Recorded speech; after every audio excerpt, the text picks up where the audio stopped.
Salut à tous. Alors, on va faire un petit cours sur la partie entière, voir ses propriétés principales. Et il y aura d'autres vidéos où on va faire des exercices, montrer certaines propriétés importantes. Et donc, c'est parti. Donc, la partie entière, c'est quoi? La partie entière, c'est une fonction définie sur les réels. Donc, c'est une fonction qu'on va noter comme f de R dans R. Et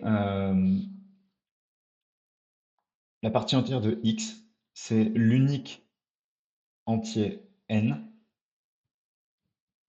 tel que n est compris, enfin x est compris entre n et n plus 1.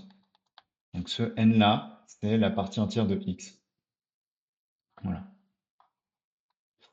On note cet entier partie entière de x comme ça, ou des fois une notation qu'on peut retrouver, notamment pour les gens qui se préfèrent les crochets comme ça sur ordi, euh, int de x. Mais la notation la plus classique et standard, c'est bien celle-ci. Voilà, donc par exemple, la partie entière de 2,5, c'est 2. La partie entière de pi, c'est 3. Mais attention, la partie entière de moins 2,5, donc on arrondit en dessous, mais du coup, en dessous, c'est forcément plus petit, donc c'est pas moins 2, c'est moins 3. Voilà, ça c'est important. À quoi elle ressemble cette fonction? Elle ressemble à ça. Donc entre 0 et 1, la partie entière c'est 0.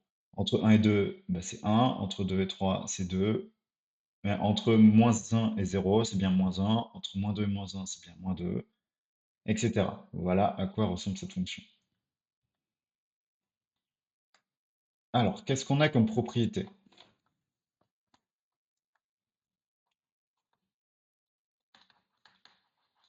On en a plein.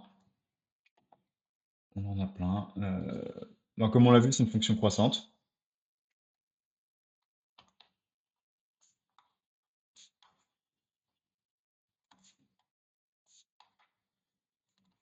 Que l'entier par en dessous le plus proche, voilà, c'est une fonction croissante. Pas strictement croissante, mais croissante. Elle est continue par morceaux. C'est-à-dire que sur chacun des intervalles de la forme n plus 1 ouvert en n plus 1, et ben elle est continue. Elle est même constante.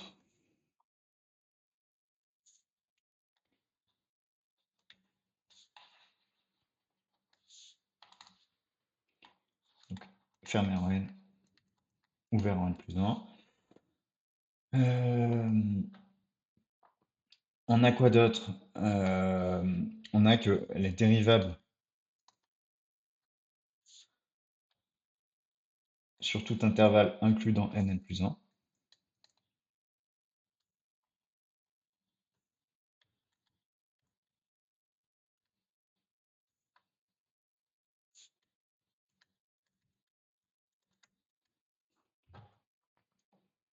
Et n, je dis n, mais c'est n entier relatif, hein.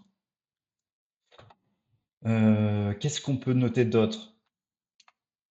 Ben, la partie entière de la partie entière, c'est la partie entière. Parce que l'entier relatif le plus proche par en dessous, c'est lui-même.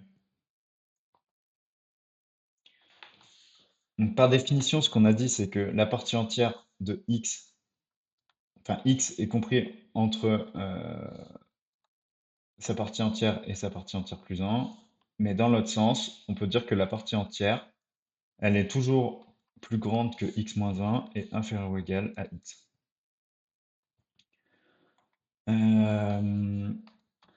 Si on ajoute un entier à la partie entière de x, on peut le mettre à l'intérieur, mais que pour les entiers, hein. Donc ça, c'est euh, quel que soit x réel, quel que soit n entier, relatif.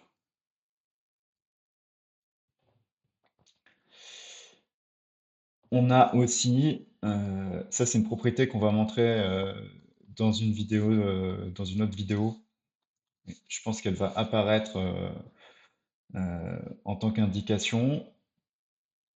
La partie entière de x plus y est plus petite que partie entière de x plus y, lui-même plus petit que partie entière de x plus partie entière de y plus 1.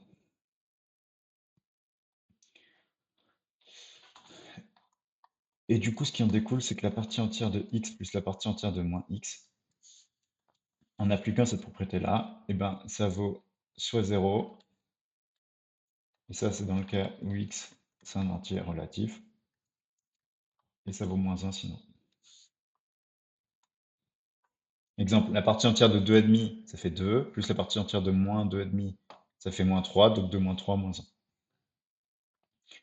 Et aussi, une propriété qui va nous servir en tant qu'exercice, c'est que la partie entière de nx sur n, c'est égal directement à la partie entière de x. Voilà, une fois qu'on a ça, déjà, on est pas mal au niveau des propriétés de la partie entière. On arrive donc au bout de cette vidéo. La vidéo suivante, ça va être des exercices. Enfin, ça va être un premier exercice, puis un deuxième, et on verra si on en fait un troisième, un quatrième, etc. Merci d'être arrivé jusqu'au bout. N'hésitez pas à commenter et à proposer des exercices, notamment sur ce thème. Et à bientôt.